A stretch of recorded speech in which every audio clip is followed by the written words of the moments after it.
دیکھیے بر صغیر کی اصطلاح غلط. بر صغیر تو کسی چھوٹے سے جزیرے کو بھی کہہ دیں گے، چھوٹی خشکی. یہ ترجمہ کیا گیا ہے سب کانٹیننٹ کا. کانٹیننٹ کہتے ہیں بر اعظم کو، بر اعظم کانٹیننٹ. تو اعظم سے نیچے آتا ہے عظیم. یہ بر عظیم ہے ہند، بر عظیم ہے پاک و ہند. آج ہم اسے پاک و ہند کہیں گے، پہلے یہ بر عظیم ہند تھا. یہ غلط لفظ ہمارے ہاں لکھنے میں بولنے میں آ گیا ہے. بر صغیر تو کسی چھوٹے سے جزیرے کو بھی کہہ دیں گے، چھوٹی سی خشکی. یہ بہت بڑی خشکی ہے. یہ بر اعظم ایشیا کا ایک بہت بڑا علاقہ ہے، اس لیے اعظم سے ایک سیڑھی نیچے اتریے تو وہ عظیم ہوتا. یہ بر عظیم ہے، بر صغیر نہیں. اسی طرح مسلمان غیر اسلامی ریاست میں اس میں بھی ایک مغالطہ ہے، گویا کہ دنیا میں کوئی خالص اسلامی ریاست بھی ہے، جبکہ آج دنیا کی تمام مسلمان مملکتیں خالص غیر اسلامی ہیں. تو گویا کہ بنیادی طور پر کوئی فرق واقع نہیں ہوا. مسلم اکثریت کا ملک ہونا اور بات ہے، اور اسلامی ریاست ہونا اور بات ہے. زمین و آسمان کا فرق. بہرحال ان دونوں موضوعات پر میں کوشش کروں گا کہ اپنے خیالات آپ کے سامنے رکھوں، اور مجھے اندیشہ ہے کہ آپ میں بہت سے حضرات میری بعض آراء سے اتفاق نہیں کریں گے، لیکن میں خلوص و اخلاص کا تقاضا پورا نہیں کروں گا، نہ اپنی ذات سے نہ آپ. اگر وہی بات آپ سے نہ کہوں اور آپ کے سامنے نہ رکھوں، یہ جو میری حقیقی رائے ہے، تو میں چند باتیں رکھوں گا، قبول کرنا نہ کرنا آپ کا کام. دیکھیے بر عظیم پاک و ہند کے ضمن میں سب سے پہلے تو دو بدقسمتیوں کو نوٹ کر لیجیے. پہلی بدقسمتی یہ کہ یہ بر عظیم دور نبوت کی سعادتوں سے محروم. دور نبوت میں یہاں تک دعوت اسلام نہیں پہنچی. اکا دکا کوئی لوگ مسلمان ہوئے ہیں. مالابار کا کوئی راجہ تھا جس نے شق القمر کا معجزہ اپنی آنکھوں سے دیکھا تھا. اسے جب معلوم ہوا کہ یہ تو اصل میں ایک عرب میں پیدا ہونے والے رسول کی انگلی کے اشارے سے ہوا تھا، تو وہ ایمان لے آیا. لیکن یہ آئسولیٹڈ واقعات ہیں.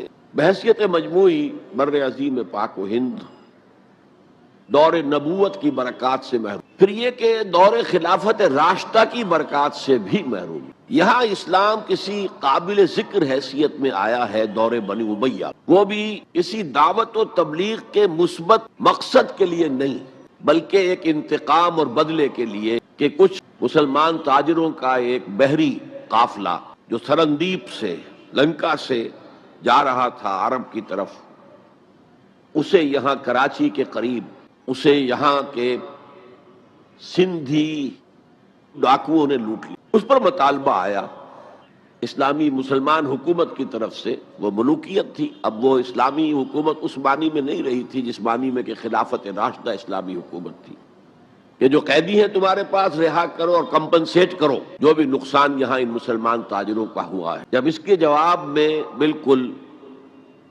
منفی رد عمل موصول ہوا تو پھر چڑھائی کا فیصلہ کیا گیا. گویا کہ یہ ایک سزا دینے کی ایک مہم تھی. بہرحال اس وقت جو اسلام یہاں آیا تھا اس کے کریکٹرز اس اسلام سے کچھ مختلف تھے جو بعد میں یہاں آیا. وہ اسلام جو محمد ابن قاسم کی سرکردگی میں سندھ میں آیا اور سندھ سے آگے بڑھ کر ملتان بلکہ موجودہ پاکستان کے تقریباً پورے نصف علاقے تک پہنچ گیا تھا، فٹ ہلز آف کشمیر تک. تو یہ اسلام خالص عربی اسلام تھا. ملوکیت تو آ گئی تھی لیکن بدویت اور عربیت جو ہے اس کی چھاپ اس پر ابھی گہری. اور اس اسلام میں نہ ابھی فرقے تھے، نہ مسلک تھے، نہ حنفی، نہ مالکی، نہ شافعی، نہ حنبلی. نہ عقائد کے بارے میں بحثیں شروع ہوئی تھیں، علم کلام کی بحثیں ہوئی تھیں، نہ ابھی یونانی فلسفے اور منطق کا حملہ ہوا تھا. ابھی کچھ نہیں تھا. سادہ اسلام. اسلام اپنی اصل سادگی پر برقرار. چنانچہ اس کی قوت تسخیر بڑی زبردست ثابت ہوئی، اور خاص طور پر محمد ابن قاسم جو نوجوان 17-18 برس کا نوجوان اور نہایت نیک اور پاک باز. سندھ کے ہندوؤں نے جو اپنی ایک روایت ہے کہ اس طرح کا آدمی تو کوئی اوتار ہی ہو سکتا ہے. فارسی میں بھی کہا جاتا ہے کہ در جوانی توبہ کردن شیوہ پیغمبری است. جوانی کے اس عمر میں بھی کوئی شخص پاک زندگی گزار رہا ہو تو یہ تو پیغمبروں کا طریقہ ہے. اور ہندوستان میں تصور پیغمبروں کا نہیں تھا، اوتاروں کا تھا. تو اسے بھی ایک اوتار سمجھ کر اس کی مورتیاں تراش کر مندروں میں رکھ لی گئیں اور ان کو پوجا جانے لگا۔ یہی چیز اس کے لیے خطرے کا، کیونکہ اب بیک ہوم اسلام کا جو اصل گھر تھا عرب، اس میں ملوکیت آ چکی تھی، اور ملوکیت کبھی اسے برداشت نہیں کر سکتی کہ کوئی اور شخص اتنا پاپولر ہو جائے کہ اسے چیلنج کر سکے۔ لہذا محمد بن قاسم کو بلایا گیا اور شہید کر دیا گیا۔ اب اس کے بعد ظاہر بات ہے کہ وہ اسلام ریسیڈ کرنا شروع ہوا، واپس آنا شروع ہوا۔ اس کے کچھ اثرات اس علاقے میں رہ گئے، لیکن اسلام کی واپسی، یہ اسلام کا پہلا ورود تھا بر عظیم کی سرزمین پر۔ اس کے بعد اسلام آیا ہے 300 برس بعد، اور اب یہ آیا ہے شمال مغربی سرحدی صوبے میں جو درے ہیں، کوہ سلیمان میں، کوہ ہندو کش اور کوہ سلیمان میں، درہ خیبر ہے، درہ ٹوچی ہے، درہ گومل ہے، درہ بولان ہے، یہاں سے اس اسلام کی خصوصیات کچھ اور تھی۔ ان 300 سالوں میں فقہی مسالک بھی پیدا ہو چکے تھے، حنفی، مالکی، شافعی، حنبلی، ان کے درمیان اختلافات بھی تھے، بحثیں بھی تھیں، مناظرے بھی تھے۔ دوسرے ایک خاص جو ہے تصوف کا فن جو ہے وہ بہت ترقی کر چکا تھا، اور اس میں اکثر و بیشتر وحدت الوجود کا تصور اس کی بنیاد میں موجود تھا۔ تیسری بات یہ نوٹ کیجئے کہ یہاں جو لوگ آئے وہ سب حنفی تھے، اور یہ ترک قبائل ہی تھے در حقیقت، اور ترکوں میں سے بھی غلام لوگ تھے، اسی لیے پہلا خاندان مسلمانوں کا یہاں خاندان غلامان کہلاتا ہے۔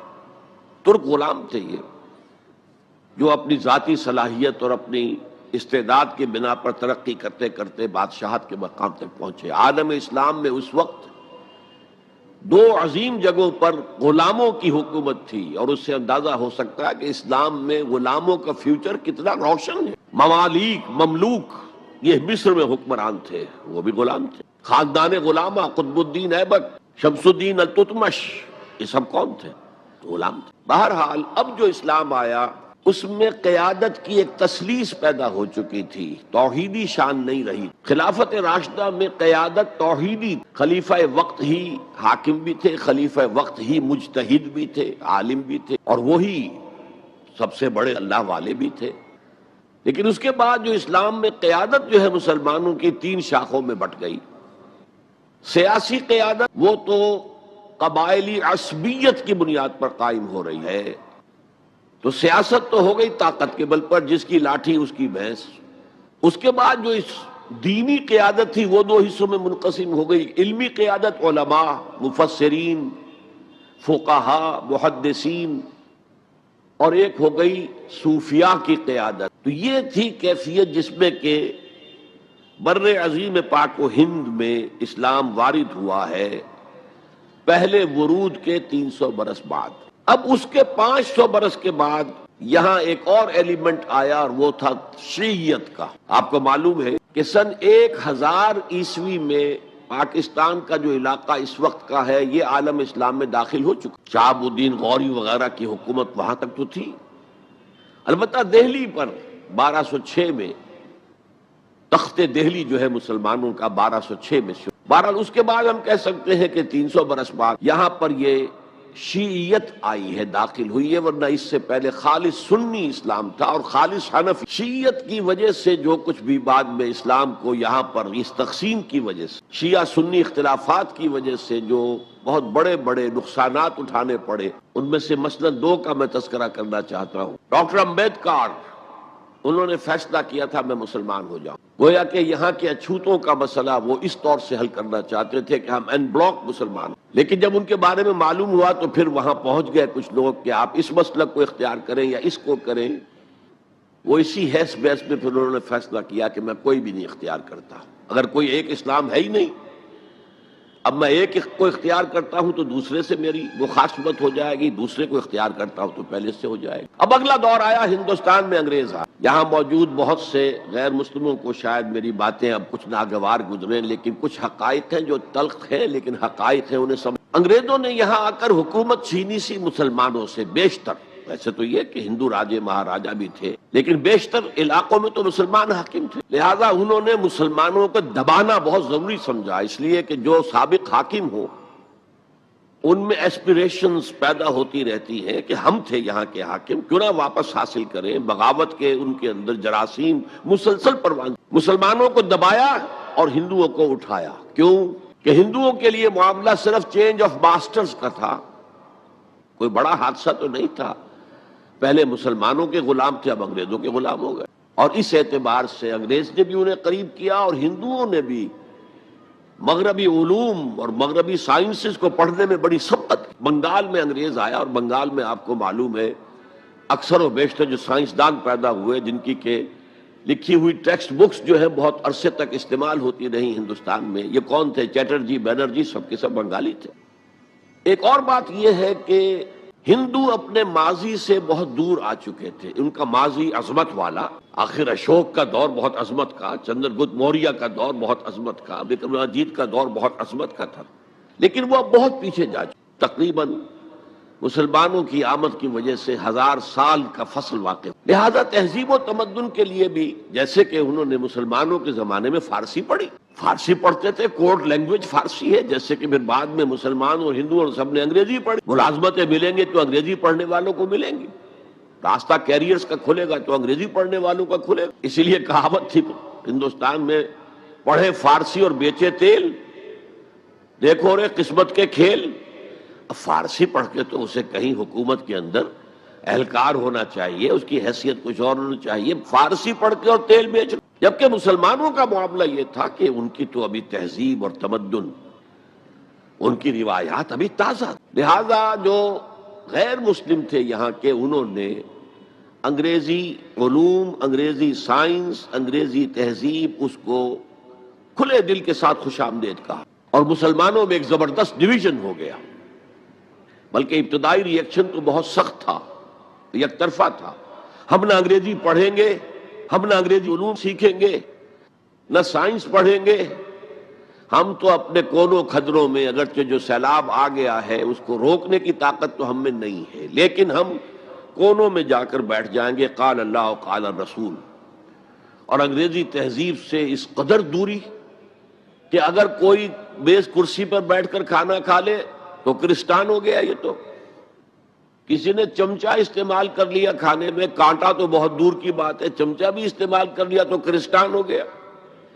تو اس درجے ری ایکشن تھا علماء کے زیر اثر حلقوں میں، گویا کہ وہ جو گاندھی جی کا فلسفہ تھا نان کوآپریشن، تو مسلمانوں نے انگریزوں کے ساتھ شدید قسم کا naan cooperation from the very beginning شروع۔ سر سید احمد خان نے ان دونوں چیزوں کی ایک تو انہوں نے انگریزوں کو بتایا کہ دیکھو یہ جو آزادی کی جنگ تھی یہ صرف مسلمانوں کی نہیں تھی، 1857 کی، یہ تو مشترک، تو اس کے اندر کیا سبب ہوا ہے، اس کی وجہ سے آپ مسلمانوں سے بعد محسوس نہ کریں، اور مسلمانوں سے بھی کہا بھائی انگریزی پڑھو، انگریزی علوم حاصل کرو، سائنس پڑھو، سائنٹیفک نالج حاصل کرو، ورنہ تمہاری حیثیت ہندوستان میں کیا رہ جائے گی؟ پلے دار رہ جاؤ گے یا گوشت فروش رہ جاؤ گے، اللہ اللہ خیر صلی اللہ، اور تمہاری کوئی حیثیت نہیں رہے گی۔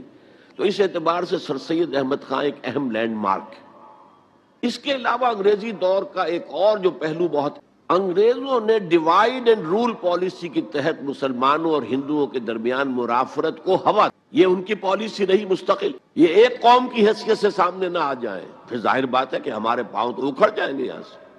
تو یہ جو ہمارے ہاں شروع ہوا، کچھ اور فیکٹر بھی تھے، ہندوؤں میں ایک انتقامی جذبہ بھی تھا کہ مسلمانوں نے ہم پر حکومت کی ہے 800 برس، 1000 برس، اور ظاہر بات ہے سارے حاکم اچھے تو نہیں تھے، کوئی اچھا بھی تھا، تو اکثر و بیشتر تو عیاش قسم کے لوگ۔ ہم نے محل بنائے، تاج محل بنائے، ہم نے کوئی کام اور تو کیا؟ دین کی تبلیغ تو اولیاء اللہ نے کیا، صوفیاء نے کی، کبھی بھی سرکاری سطح پر، حکومت کی سطح پر یہاں تبلیغ اسلام کا اہتمام نہیں۔ ایک دو ایکسیپشنز ہیں، ایک راجہ گجرات کاٹھیا واڑ کے علاقے کا جس نے کہ تبلیغ کا اہتمام کیا، ایک راجہ کشمیر کا تھا جس نے تبلیغ کا اہتمام کیا، باقی حکمرانوں نے کوئی کوشش۔ آزادی سے قبل متصلاً جو کیفیت پیدا ہو گئی تھی، اس کا ایک اہم فیکٹر یہ تھا کہ مسلمانوں میں ہندوؤں کا ایک خوف پیدا ہو، کیونکہ جو نظام اب بن چکا تھا وہ تو یہ تھا کہ ووٹ کی بنیاد پر فیصلے ہوں گے، ون مین ون ووٹ، اس کے اعتبار سے مسلمان اقلیت میں اور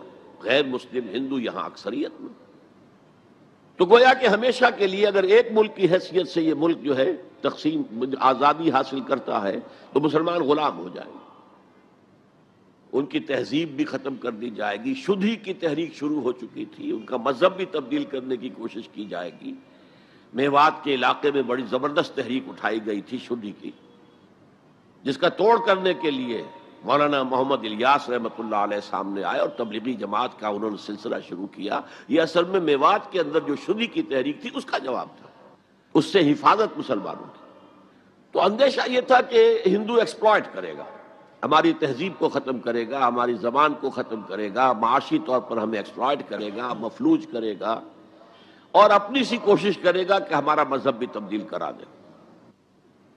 مسلمانوں کی ایک قومی جماعت، اگرچہ وہ شروع میں قومی اس کو کہنا غلط تھا، وہ نوابوں، جاگیرداروں، نوابزادوں ان کی جماعت تھی مسلم لیگ، جو 1906 میں قائم ہوئی۔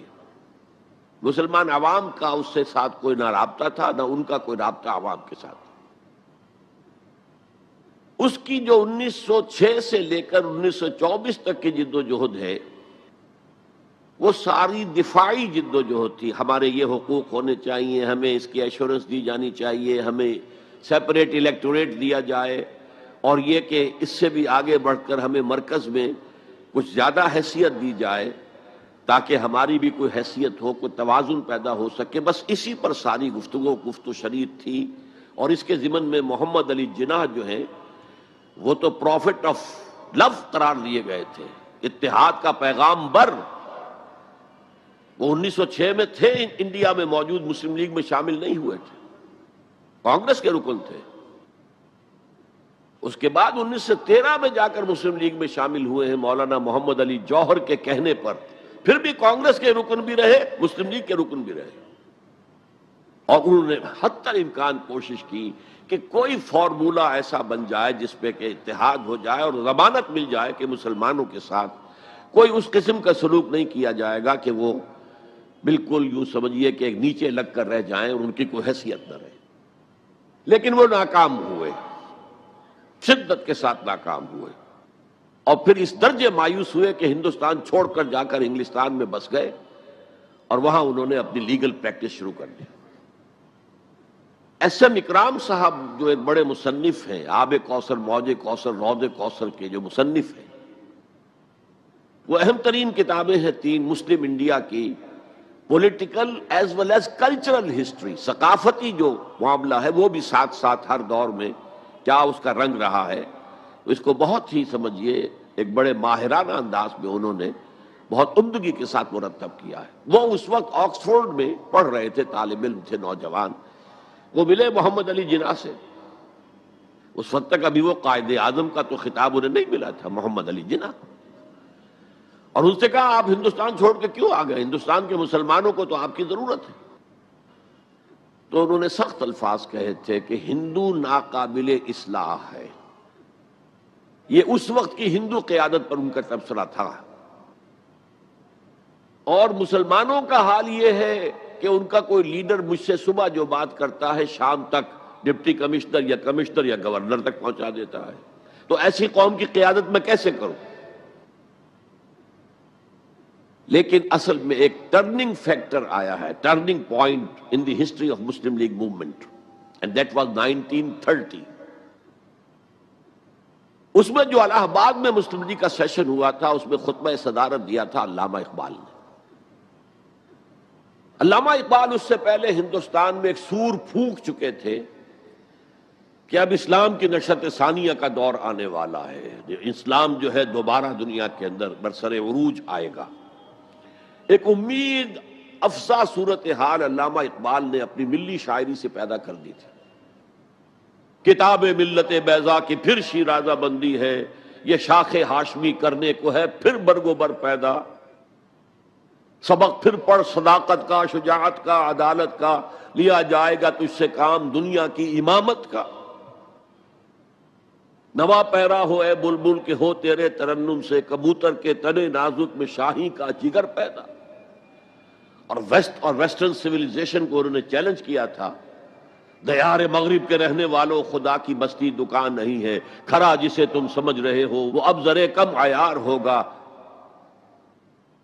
تمہاری تہذیب اپنے خنجر سے آپ ہی خودکشی کرے گی، جو شاخ نازک پہ آشیانہ بنے گا ناپائیدار ہوگا۔ کہ یہاں فرسٹ ورلڈ وار کے بعد جو عالم اسلام کی کیفیت ہوئی تھی، اس پر کس قدر یاس انگیز نا امیدی سے بھرا ہوا مرثیہ مولانا حالی نے لکھا تھا۔ قوم کی زبان اس وقت وہ تھے، قومی شاعر۔ قومی شاعر جو ہے قوم کی زبان ہوتا ہے۔ پستی کا کوئی حد سے گزر نہ دیکھے، اسلام کا گر کر نہ ابھر نہ دیکھے، مانے نہ کبھی مد ہے ہر جزر کے بعد دریا کا ہمارے جو اتر نہ دیکھے۔ اور آخر میں جو مناجات بحضور سرور کونین صلی اللہ علیہ وسلم، اے خاصہ خاصان رسول وقت دعا ہے، امت پہ تیری آ کے عجب وقت پڑا ہے، وہ دین جو بڑی شان سے نکلا تھا وطن سے پردیس میں، وہ آج غریب الغربا ہے۔ اسی قسم کے مرثیے علامہ شبلی نے کہے، مولانا حمید الدین فراہی نے کہے، لیکن اقبال پہلا شاعر ہے جس نے کچھ مرثیے بھی کہے ہیں۔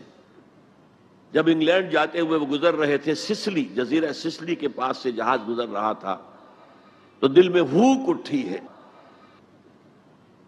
کبھی یہ مسلمان جہاز رانوں کا مرکز ہوتا تھا، بیس ہوتا تھا، رولے اب دل کھول کر اے دیدہ خونابہ بار، وہ نظر آتا ہے تہذیب حجازی کا مزار،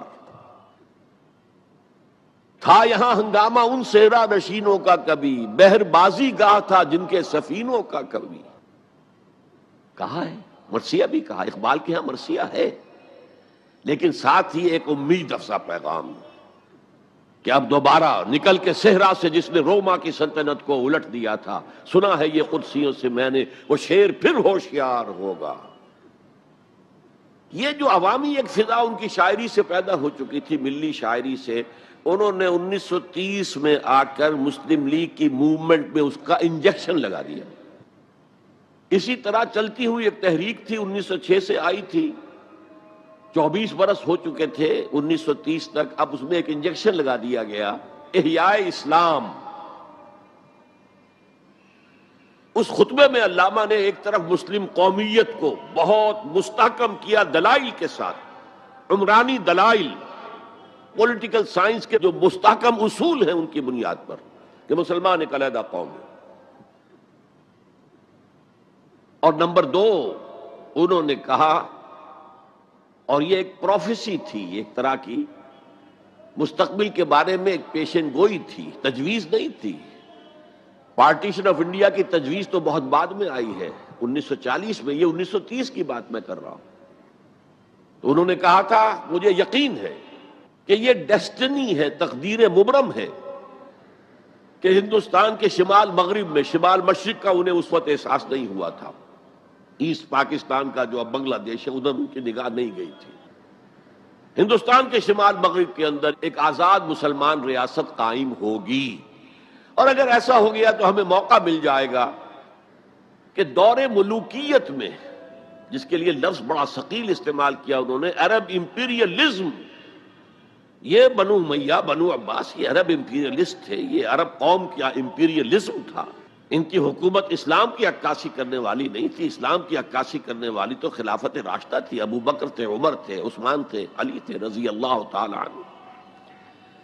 تو دور ملوکیت میں یا دور عرب امپیریلزم میں جو داغ دھبے آ گئے ہیں اسلام کے چہرے پر، انہیں صاف کر کے اور صحیح اسلام کی ایک شکل دنیا کو دکھائیں، یہ انجیکشن ہے پازیٹیو مقصد کا۔ اس وقت تک، اس سے پہلے تک تحریک صرف ایک منفی جذبے پر چل رہی تھی، ہندو کا خوف، ہندو اکثریت کا خوف، ایکسپلائٹیشن کا اندیشہ، لیکن اب اسے ایک مثبت بنیاد مل گئی۔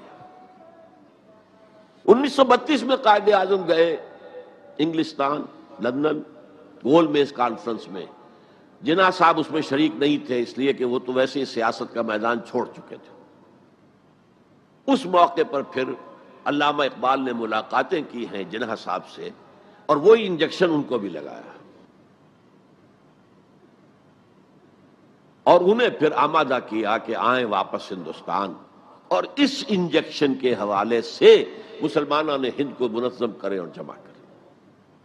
تو یہ پھر تحریک پاکستان جو ہے، چونکہ مسلمانوں کے جذبات کے ساتھ اس کی ہم آہنگی، معجزہ ہو گیا کہ مسلم مائنورٹی کے پروونسز نے کس طریقے سے یکجا اور یکسو ہو کر اس موومنٹ کو سپورٹ کیا، حالانکہ انہیں معلوم ہے کہ کسی بھی حساب سے ان کے تو پاکستان میں شامل ہونے کا کوئی امکان تھا ہی نہیں، بلکہ تحریک مسلم لیگ اصل میں مائنورٹی پروونسز کی تحریک تھی۔